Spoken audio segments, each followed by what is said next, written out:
में धक से लगता है। मैया कहती है कि भोले बाबा तो सारा बात मुझसे बता देते हैं, लेकिन हमारे प्रभु अपने गले में जो मुंडों की माला को पहनते हैं, इसमें किसके किसके मुंड लगे हुए हैं ये तो कभी मुझसे बताए नहीं।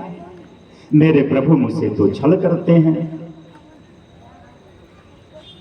मैया पार्वती के मुख से निकल जाता है कि ये बात तो भोले बाबा मुझे कभी बताए नहीं।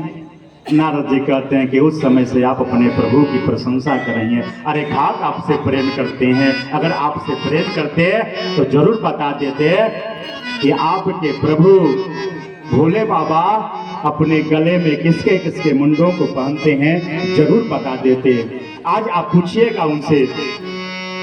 और इतना ही नारद जी कहते हैं, और श्रीमन नारायण नारायण नारायण श्रीमन नारायण नारायण नारायण श्रीमन नारायण नारायण नारायण श्रीमन नारायण नारायण नारायण। इतना कहते ही नारद जी कैलाश पर्वत से निकल पड़ते हैं, और उसी समय भोले बाबा समाधि से बाहर आते हैं और देखते क्या है कि नारद जी आए हुए हैं और नारद जी जा रहे हैं। इधर मैया पार्वती का जो मुख है महाराज, गुस्से में मैया का मुख लाल पीला हो गया।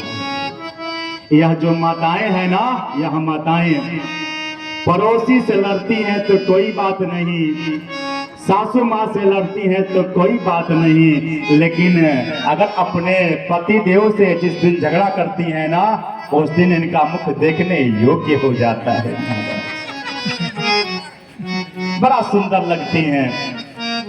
और प्रत्येक पति का यह दायित्व बनता है कि अगर पत्नी आपसे अगर झगड़ा करे ना, तो उस समय आप कुछ मत बोलिए, उस समय सिर्फ एक ही बात बोलिए जो हमारे श्याम जी अपनाते हैं। कहते हैं कि देवी चिंता मत करो, दम चिंता मत करो, अभी मैं चल रहा हूं ना, थोड़ी देर तुम रुक जाओ, अभी मैं चल रहा हूं। कनक ज्वेलर्स के यहाँ 80 पे बहुत सुंदर उसका ज्वेलरी का दुकान है। अब मैं चल रहा हूँ और तुम्हारे लिए खूब सुंदर तुम्हारे लिए मैं हार खरीद दूंगा, चिंता मत करो। मैं सत्य कहता हूँ महाराज, जहाँ इतना बोलेंगे आप ना, सारा गुस्सा शांत हो जाएगा। बोलो जय जय श्री राधे। इधर मैया भोले बाबा से गुस्साई हुई हैं। भोले बाबा जब समाधि से बाहर आते हैं और मैया के रूप को देखते हैं तो कहते हैं, देवी क्या बात है, क्यों आज तुम इतना क्रोध में हो, क्या बात है। मैया कहती है कि अरे प्रभु, मैं तो सोच रही थी कि आप मुझसे प्रेम करते हैं, लेकिन आप मुझसे प्रेम नहीं करते हैं। अरे आप तो मुझसे छल करते हैं, आप तो छलिया हैं। आज मुझे पता चला नारद जी के द्वारा कि आप छलिया हैं। भोले बाबा कहते हैं, देवी छलिया वह होता है जो छल करता है, और मैं आपसे इतना प्रेम करता हूँ, इतना प्रेम करता हूँ, और आज आप मुझे छलिया बोल रही हैं। मैया कहते हैं कि अगर आप छलिया नहीं हैं तो आप मुझे कभी बताए हैं कि आप अपने गले में जो मुंडों के माला को पहनते हैं, इसमें किसके किसके मुंड लगे हैं, आप मुझे कभी बताएं। जब मैया पार्वती यह बात भोले बाबा से पूछती हैं तो बाबा की आंखों में आंसू आ जाता है।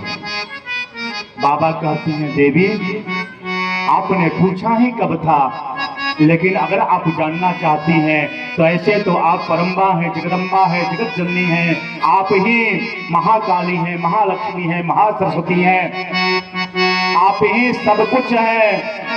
लेकिन लीला सिद्धि करने के लिए समय समय पे आपको अपने शरीर का परित्याग करना पड़ता है, और जब जब आप अपने शरीर का परित्याग करती हैं तब तब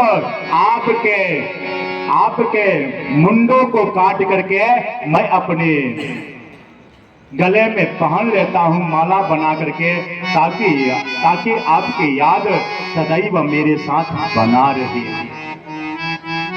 सदैव मेरे साथ बना रहे। मैया कहती, अरे बाबा आप तो और बड़े छलिया निकले, मैं तो सोच रही थी कि आप थोड़े से छलिया हैं, लेकिन आप तो सबसे बड़े छलिया हैं। ये बताइए, जब से इस सृष्टि का सृजन हुआ है आप अनादि काल से हैं, न आपका आदि पता है, न आपका अंत पता है, और न ही कोई आपके आदि और अंत को पता कर सकता है। लेकिन मुझे इतने जन्म लेने पड़े,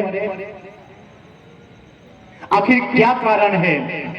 भोले बाबा के मुख से निकल जाता है कि देवी, मैंने श्रीमद् भागवत रूपी अमृत का पान किया है, जिसे श्रवण कर मिट जाते हैं जन्म जन्म की व्यथा।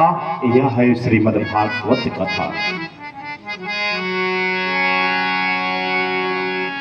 जो कलयुग में, त्रेता में, द्वापर में हजारों हजार वर्ष करने, तपस्या करने के बाद भी जिस फल की प्राप्ति नहीं होती थी, यह कलयुग की महिमा है कि थोड़े से प्रयास से भगवान की प्राप्ति हो जाती है और भगवान के गोद का अधिकारी व्यक्ति हो जाता है।